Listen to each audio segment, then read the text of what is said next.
Hola, buenas noches a todos. Os damos una cordial bienvenida a todos al canal Bibliotecario TJ, en donde hoy vamos a seguir respondiendo a algunas de las supuestas contradicciones de la Biblia.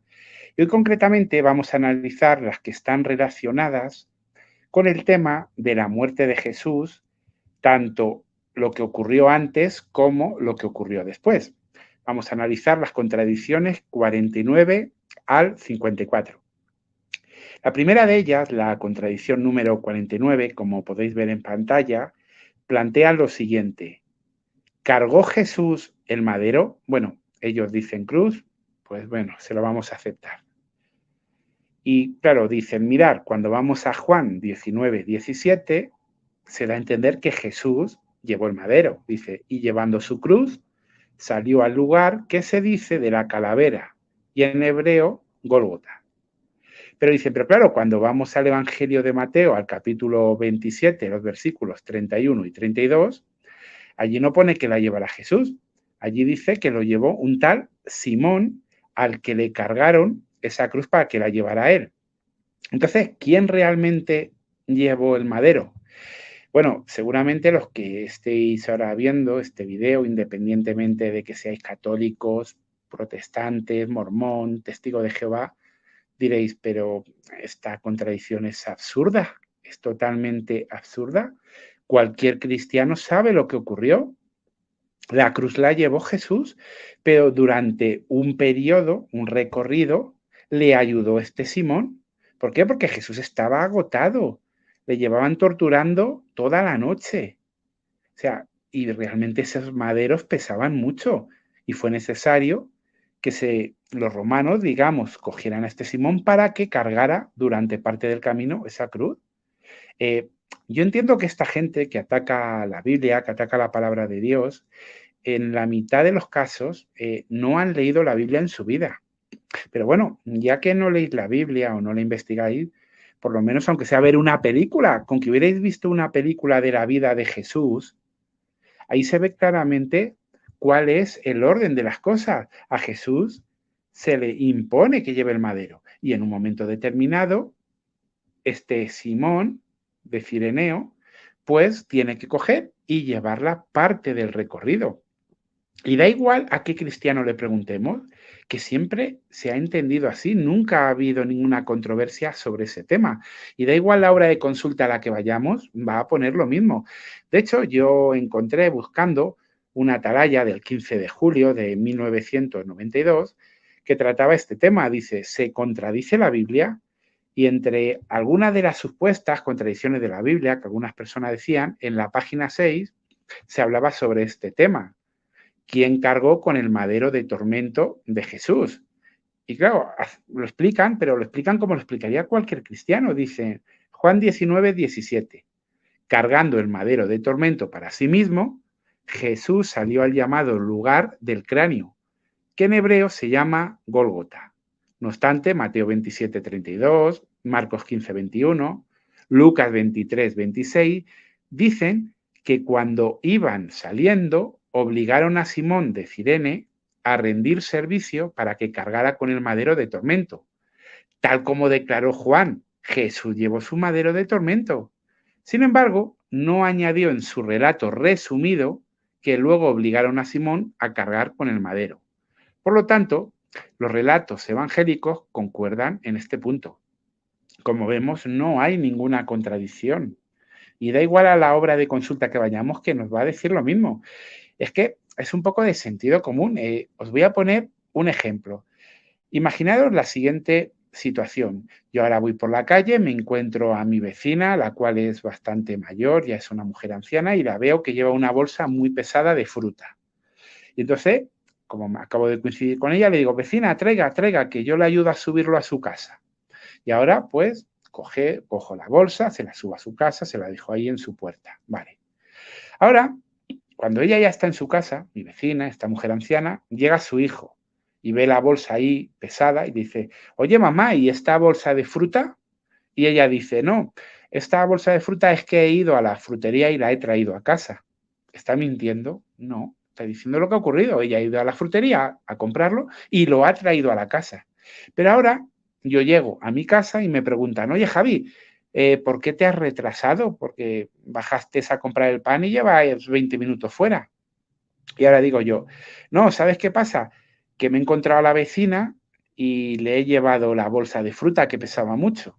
Y ahora llega una tercera persona y dice, uy, uy, uy, aquí hay contradicciones, aquí están mintiendo. Javi dice que le ha llevado la fruta, la bolsa de fruta, a su vecina a la casa. Y en cambio la vecina está diciendo que la ha llevado ella, a su hijo. ¿Quién de los dos miente? No, nadie está mintiendo. Simplemente, digamos, yo estoy contando ese detalle, que yo la he ayudado a llevar la bolsa y ella está omitiendo ese detalle, porque al hijo le importa poco si la han ayudado o no. Simplemente está preguntando por la bolsa. Entonces, contradicción, aquí ninguna. Realmente hemos analizado muchas contradicciones de la Biblia en este canal y esta es una de las más absurdas que quizás hayamos visto. La contradicción número 50, aquí la tenéis en pantalla. Dice, ¿murió Jesús antes que se rasgara el velo del templo? Mencionan Mateo 27, 50-51, en el que se dice, mas Jesús, habiendo otra vez exclamado con grande voz, dio el espíritu, y he aquí, el velo del templo se rompió en dos, de alto a bajo, y la tierra tembló, y las piedras se hendieron. Claro, aquí dices que Jesús entrega su espíritu, muere, y ¿qué ocurre? El velo del templo se rompe en dos. Y viene la expresión, y he aquí, o sea, como consecuencia ocurre eso, ¿vale? Ese es el orden en el que ocurre. Nuevamente, si estas personas que atacan la Biblia hubieran visto cualquier película de las que echan en Semana Santa en televisión o en Navidad sobre la vida de Jesús, hubieran leído algún libro como El hombre más grande de todos los tiempos, Jesús, el camino y la vida, o sea, hay una gran cantidad de biografías sobre Jesús, se darían cuenta que ese es el orden. Pero claro, ellos dicen, no, no, pero mira lo que ocurre en Lucas 23, 45, 46. Dice, y el sol se oscureció y el velo del templo se rompió por medio. Entonces Jesús, clamando a gran voz, dijo, Padre, en tus manos encomiendo mi espíritu. Y habiendo dicho esto, expiró.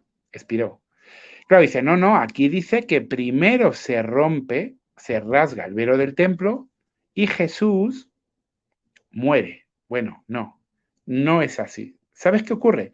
Que aquí, en esta traducción bíblica que están usando, viene la palabra entonces.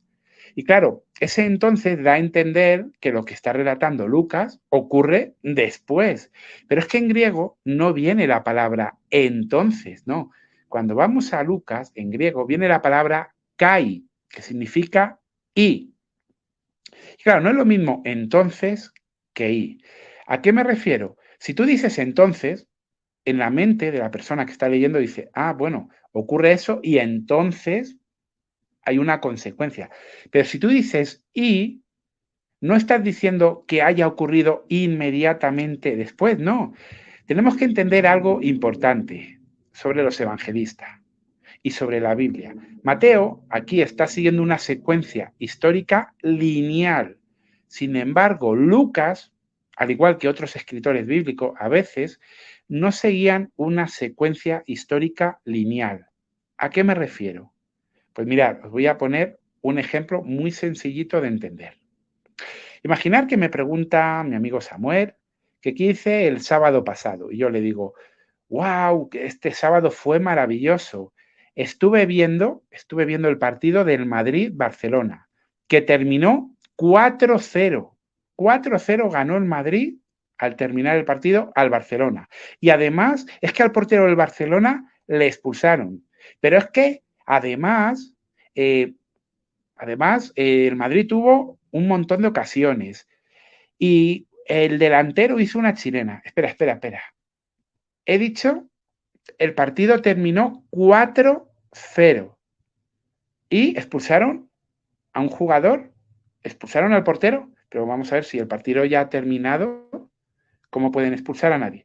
Ese y que estoy diciendo y hubo una bonita jugada y me compré unas palomitas, es porque estoy contando el relato de una manera que es una secuencia no lineal. Le estoy dando todos los datos de todo lo que ocurrió, pero sin seguir un orden. Y es lo que hace Lucas aquí. Y no es algo que nos tenga que extrañar. ¿Por qué? Porque en la Biblia muchos escritores hicieron esto. Un ejemplo, pues fijaros, el más claro, Moisés. Si vamos a Génesis capítulo 10, versículo 5, fijaros lo que aquí se dice. De estos se poblaron las costas, cada cual según su lengua, conforme a sus linajes y naciones. Bueno, aquí se hablan de que los seres humanos se reparten por las costas, por las islas, ¿cómo? Según su lengua. O sea, cada persona ya tenía un idioma.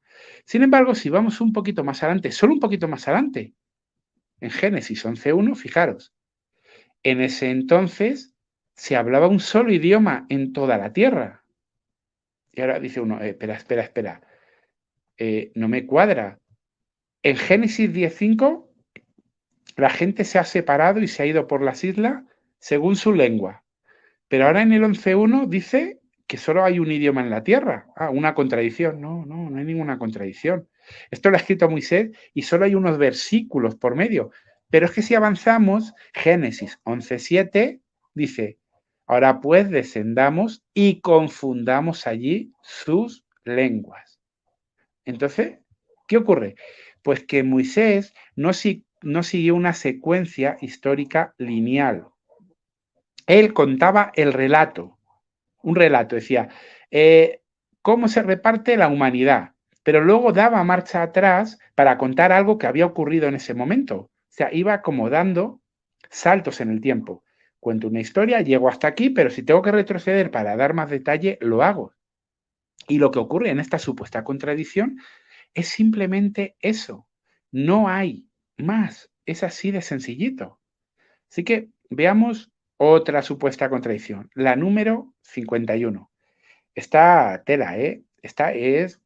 Mira que han dicho ridiculeces los que han escrito este documento, pero aquí, vamos, ya no tiene nombre.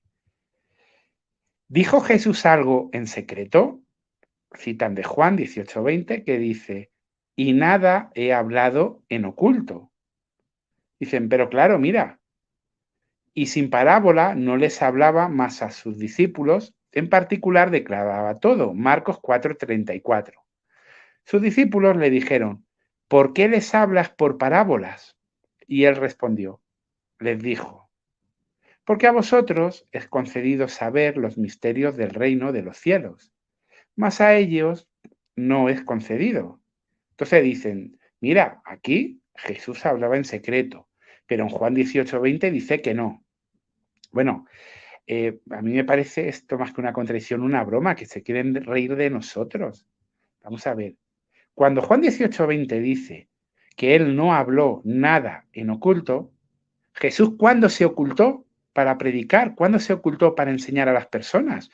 Pero si lo hacía directamente en los lugares públicos, donde iban miles de personas a verle. ¿Cuándo él habló algo en oculto? Nunca, nunca.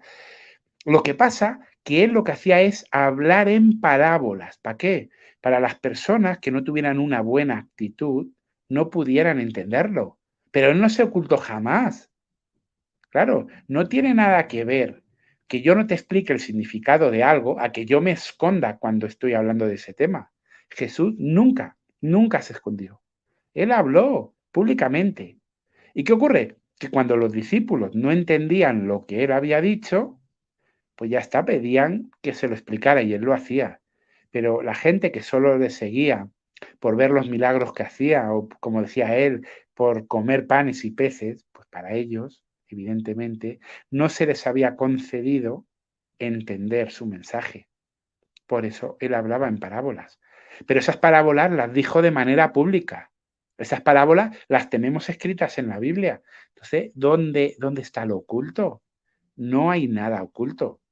Desde luego, me llama la atención de que las personas que atacan la Biblia, la poca ganas que le echan al tema. Porque, oye, ¿tú quieres buscar errores en la Biblia? Profundiza un poco, estudia un poquito más y elabóralo un poquito mejor.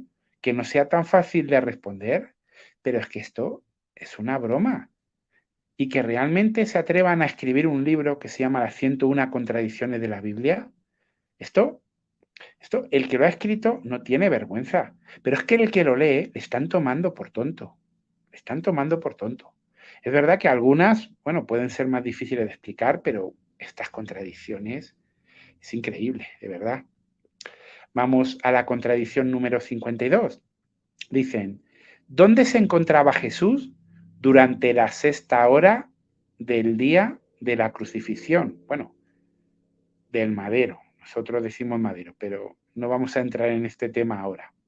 Vale. A Jesús, ¿dónde estaba? A las 6 de ese día, a la sexta hora. Dicen, mira, Marcos 15:23 dice, y era la hora de las 3 cuando lo crucificaron.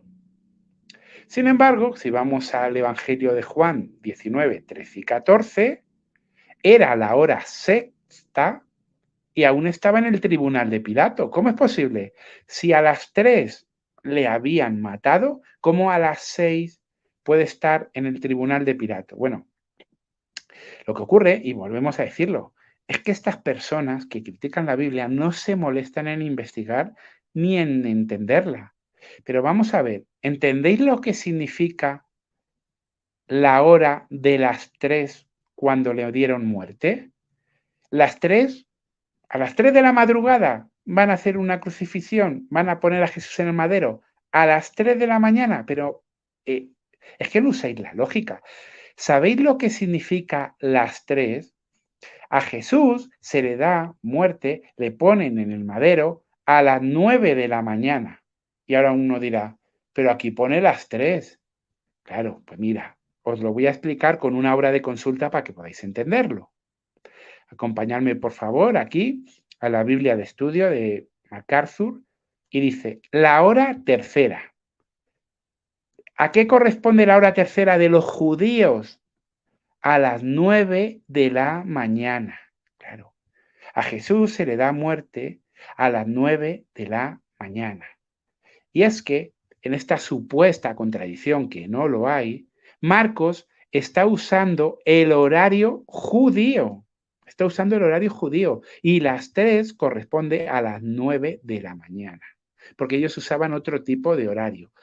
Pero si seguimos leyendo aquí en esta Biblia de estudio, dice, en cambio, en Juan, que se habla de la hora sexta, está usando el método romano de medición de tiempo, que es el que en aquella época usaban en el Imperio Romano y corresponde a las 6 de la mañana.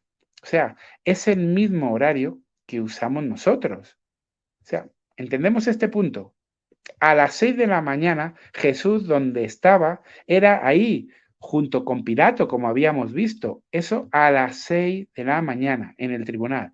Y 3 horas después es cuando se le da muerte, cuando se le pone en el madero. Y dicen, claro, y se atreven a escribir un libro. Esta gente se creen eruditos. Se atreven a hablar contra la palabra de Dios cuando algo tan simple como esto no lo saben. Pero, ¿en qué mente entra? ¿Pero cómo puede ser alguien tan burro, tan animal, de creer que van a poner a Jesús en el madero a las 3 de la madrugada y que va a estar la gente ahí para verlo y los romanos y todo el mundo? Pero es que no piensan, de verdad, no piensan. A veces solo usar un poquito la lógica e informarse. Claro, qué vergüenza, de verdad, qué vergüenza. Pero sigamos, vamos a seguir viendo contradicciones.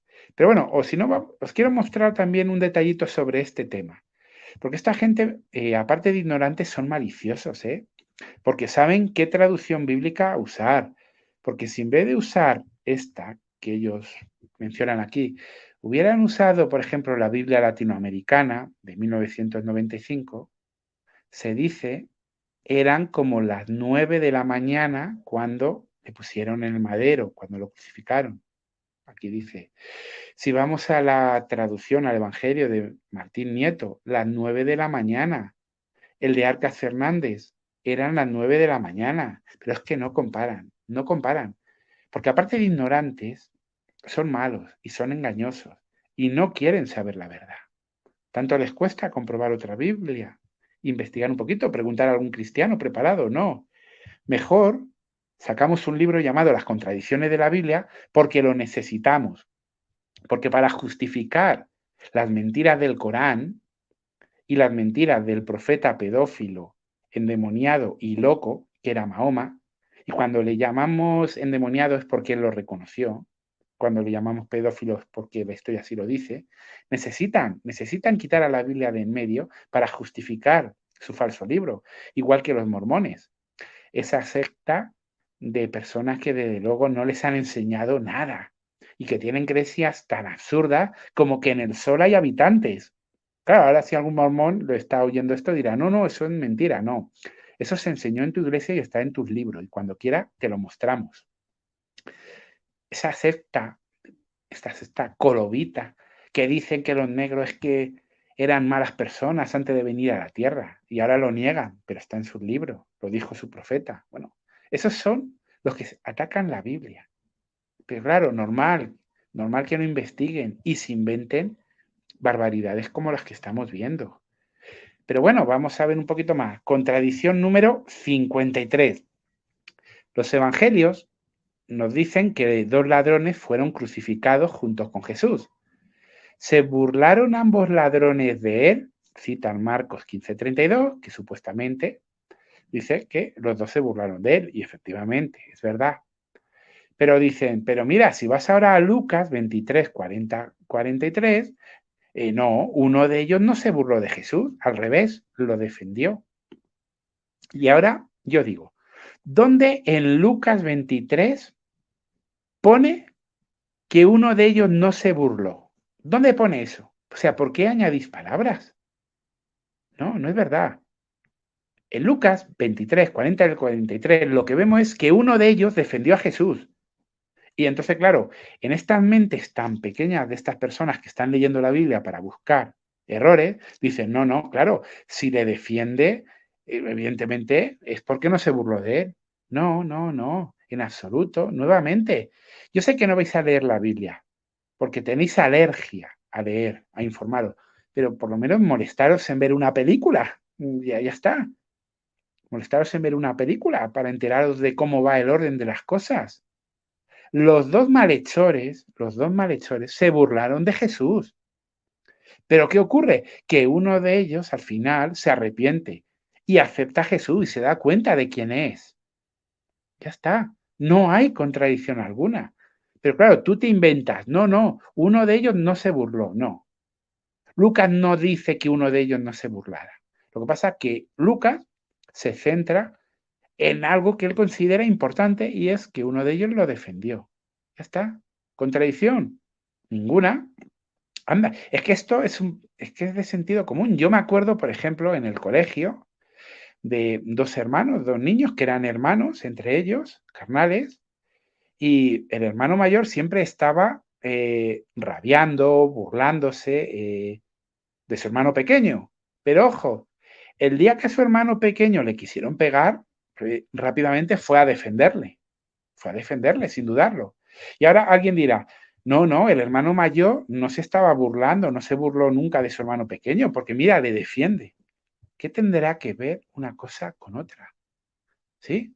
O sea, no hay casos en la Biblia de gente que se burlaba y luego se hicieron cristianos. Pablo era un asesino y luego se hizo cristiano. La gente cambia. Lo que pasa es que en este caso el cambio fue muy rápido. Estaban en el madero y se estaban burlando de él los dos. Sin embargo, uno de ellos se da cuenta de que Jesús es inocente. Se da cuenta de quién es realmente. Hay un cambio.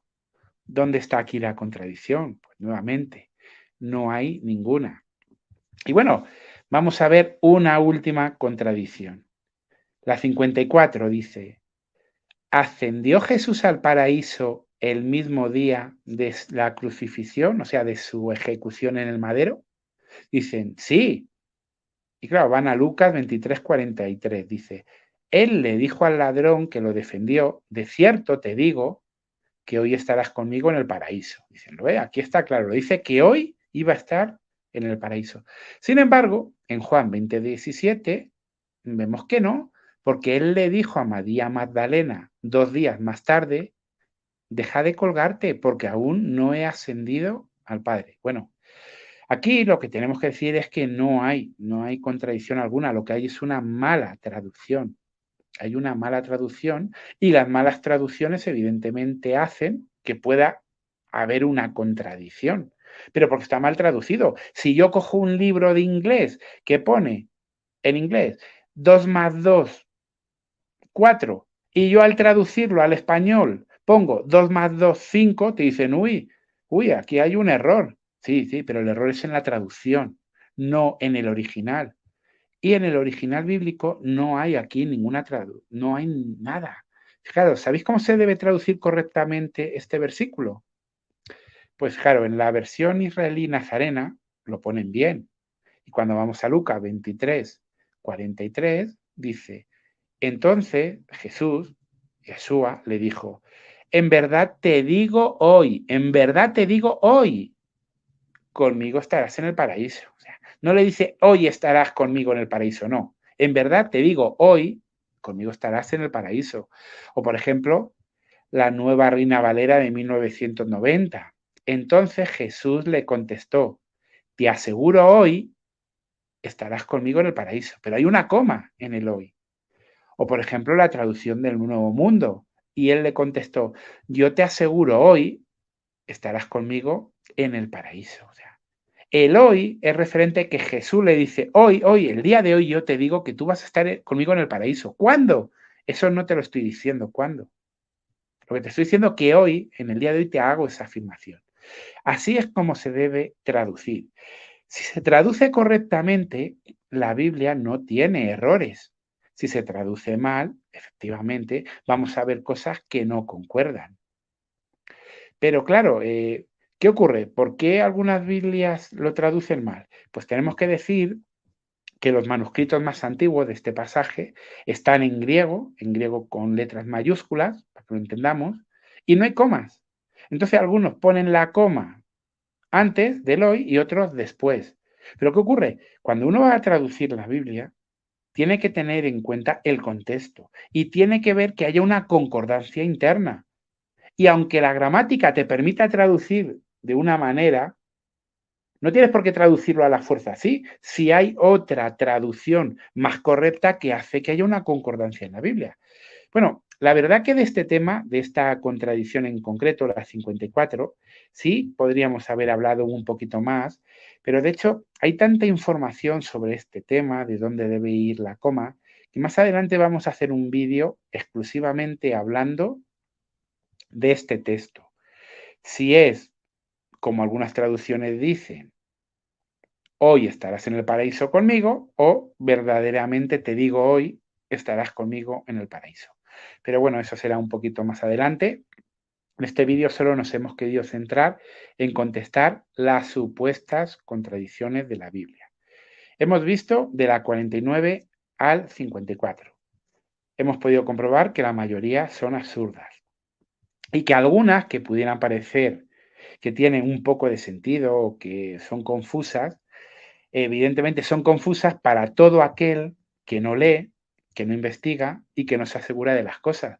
Pero con qué rapidez las hemos podido contestar. Y bueno, vamos a dar por concluido este video. Seguiremos respondiendo las 101 contradicciones de la Biblia. Lo iremos haciendo poco a poco. Pediros, como siempre, a todos que por favor apoyéis este proyecto. Si podéis dar like al video, suscribiros al canal, compartirlo, porque el objetivo de todo esto es llegar al máximo número de personas para que se den cuenta que la palabra de Dios, la palabra de Jehová es perfecta y así de esa manera podamos eliminar esos prejuicios que tienen y que les sea más fácil aceptar la palabra de Dios. De hecho, tenemos que decir que ya ha habido muy buenas experiencias y que personas, gracias al trabajo que todos nuestros hermanos están haciendo, pues están aceptando la palabra de Dios, están aceptando que esta es la verdad. Por eso, por favor, un apoyo de parte de todos. Y bueno, desearos ahora que podáis tener un buen descanso. Un cordial saludo a todos, que Jehová os bendiga.